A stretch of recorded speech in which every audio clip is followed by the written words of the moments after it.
তো নমস্কার বন্ধুরা, আশা করি সবাই ভালো আছেন। তো বন্ধুরা, এখন আমি যে বিষয় দুটো নিয়ে কথা বলবো, তো একটা হলো দেবদার ছবি টেক্কা নিয়ে। তো সেই ছবির থার্ড পোস্টার বেরিয়েছে, সেটা কেমন লাগলো সেই বিষয়ে কথা বলবো। এবং তার পাশাপাশি শাস্ত্রী বলে যে ছবিটা আসতে চলেছে, যেটাতে মিঠুন চক্রবর্তী এবং সোম চক্রবর্তী একসঙ্গে অভিনয় করছে, তো সেই ছবির একটা মোশন পোস্টার বেরিয়েছে, সেটা আমার কেমন লাগলো সেই বিষয়ে কথা বলবো। তো আশা করবো ভিডিওটা খুবই ইন্টারেস্টিং হবে, ভিডিওটাকে শেষ পর্যন্ত দেখবেন। আর চ্যানেলটা নতুন হয়ে থাকলে অবশ্যই চ্যানেলটি সাবস্ক্রাইব করে নিয়ে পাশে বেল আইকনটা অবশ্যই প্রেস করে দেবেন। তো প্রথমেই আসি আমি শাস্ত্রী ছবির বিষয়টা। তো শাস্ত্রী ছবির যে প্লট বা গল্পের যে লাইনটা আমরা আগে থেকে জানতে পেরেছিলাম, সেটা জ্যোতিষ ভার্সেস বিজ্ঞান হতে চলেছে। এবং সেখানে এই যে মিঠুন চক্রবর্তীর ক্যারেক্টারটা, সে প্রথমত একজন কারখানায় একজন কর্মচারী থাকবে এবং তার উপরে প্রচণ্ড পরিমাণে অত্যাচার হবে, এবং সেই মুহূর্তে তার হাতে একটা চশমা এসে পড়বে, এবং সেই সময় সে পরিমল জ্যোতিষে কীভাবে পরিণত হবে এবং তার পেছনে সমস্ত মানুষজন তার কাছে কেন ভিড় করবে।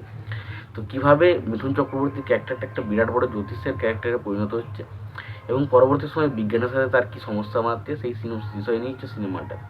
তো সিনেমার গল্প বা প্লটটা কিন্তু বেশ ইন্টারেস্টিং, মানে বোঝা যাচ্ছে যে ছবির মধ্যে কিন্তু বেশ ভালো টুইস্ট অ্যান্ড টার্ন থাকতে চলেছে এবং ছবির গল্পটা কিন্তু খুব ভালো।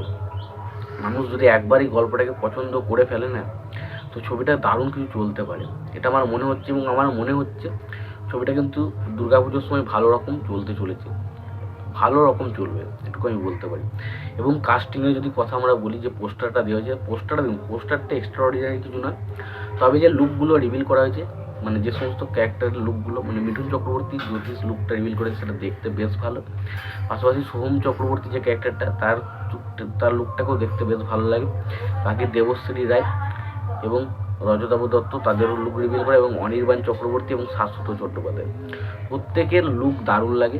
এবং পোস্টারটা প্রত্যেকে কিন্তু দারুণ একটা মানানসই লেগেছে, এবং পোস্টারের তলায় যদি ভালো করে থাকেন যে অনেক লোকের ভিড়, তো বোঝাই যাচ্ছে ছবিটার যে গল্পের প্লট সেটা কিন্তু বোঝাতে চেয়েছে। এবং ছবিটার যদি পোস্টারটা যদি আমার কথা বলে, এক্সট্রাঅর্ডিনারি কিছু পোস্টার হয়েছে বলবো না, তবে পোস্টারটা কিন্তু বেশ ভালো। এবার আসি টেক্কার বিষয়ে। তো টেক্কার থার্ড পোস্টার রয়েছে, সেখানে আমরা দেবের পোস্টারটাকে দেখি, এবং সেখানে সাধারণত যে বলে একটা কার্ড রয়েছে, সেই কার্ডে কিন্তু দেবের আর কি পোস্টারটা রিভিল হলো। অনেকে বলছি পোস্টারটা জোকার হতে পারে, হতেও পারে, না হওয়ার কিছু নেই।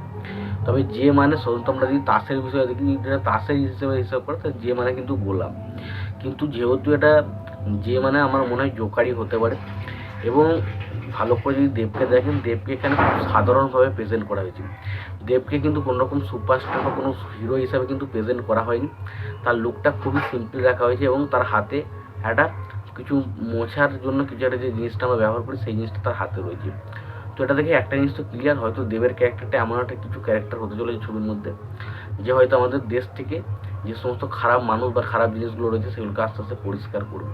সেটা আমি কিন্তু একটা ডিটেলিংস কিন্তু দেখিয়েছি আমার মনে হলো। তো পোস্টারটা বেশ ইন্টারেস্টিং, খুব এক্সট্রাঅর্ডিনারি, তবে ভালো। তবে টেক্কার যে দেখুন তিনটে পোস্টার হয়েছে, সেগুলো কিন্তু মারাত্মক হাইপ কিন্তু তৈরি করতে পারেনি। তো দেখা যাক শেষ পর্যন্ত টিজার এসে বা টিলার এসে কেমন কি হাইপ তৈরি করে। তো ওভারঅল যদি পোস্টার দুটো কথা হয়, পোস্টার দুটো কিন্তু বেশ ভালো লেগেছে। তোমাদের কেমন লেগেছে জানিও। তোমাদের যদি ভিডিওটি পছন্দ হয়ে থাকে, লাইক কমেন্ট শেয়ার করে দিই। চ্যানেলটি নতুন হয়ে থাকলে অবশ্যই চ্যানেলটি সাবস্ক্রাইব করে নিয়ে পাশে বেল আইকনটা অবশ্যই প্রেস করে দিও। ভালো থেকো, সুস্থ থেকো, দেখা হচ্ছে পরে।